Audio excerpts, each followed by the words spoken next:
Hello ladies and gentlemen, this is your boy Mrteamguy with another episode of Gaming Spotlight. Today I want to talk about an indie simulation strategy game called Nike, a genetic survival game. It was developed and published by Stray Fawn Studio on September 50th, 2017. It's a fresh blend of turn-based strategy and simulation combined with roguelike elements. Shape your own species of cat, fox, bear, dog-like animals based on real genetics. Keep your animals alive against all odds, such as hungry predators, climate change, and spreading sickness. If your species goes extinct, the game is lost and your evolution needs to start over. This is one of those sandbox games where you sit down to relax for a little bit, have yourself a cup of tea and some biscuits, when suddenly you realize that the sun is setting and you spend a whole day playing it. It's amazing how you can choose the direction your new tribe can take. They can be powerful warriors, gentle gatherers, and so much more. And it's so cool that it takes time for you to get a new biome, mutate a new gene, and select the perfect genes for your tribe. Your creatures can fish, hunt, or just eat from a tree and berry bush. All the patterns create such interesting and beautiful creatures, and you can make your own story with your genes and what they do in the tribe. I always have something to do in this game, and I'm always scared that my tribe will die because I get so attached.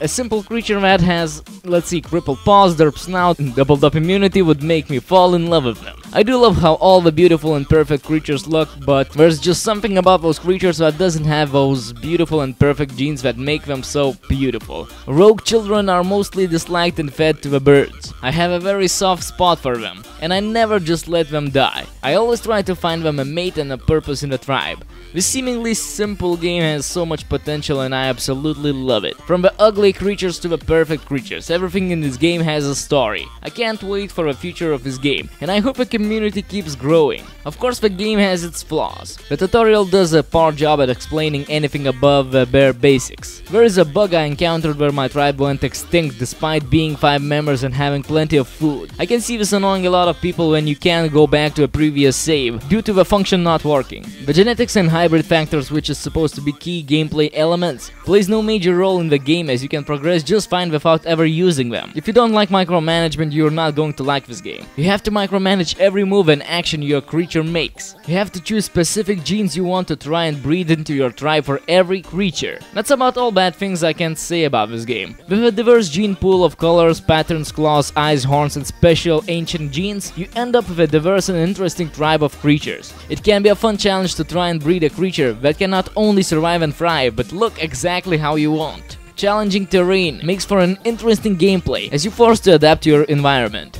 The danger doesn't just lie in what is under your feet, but what lurks around you. Rogue males with negative genes stalk you through the grass, waiting for a lone female to stray from the tribe. Leeches lurk at the water's edge, waiting to grab onto a passing baby. Or even worse, a bird swoops down and grabs your baby. These threats force you to keep on your toes, and depending on what genes you have in your tribe, you can try to fight or run. To sum it up, it's a cute and entertaining game. So yeah, it definitely gets my recommendations. Okay, this was your boy Mrteamguy with another episode of Gaming Spotlight. Just wanted to say thanks for watching and have a nice day.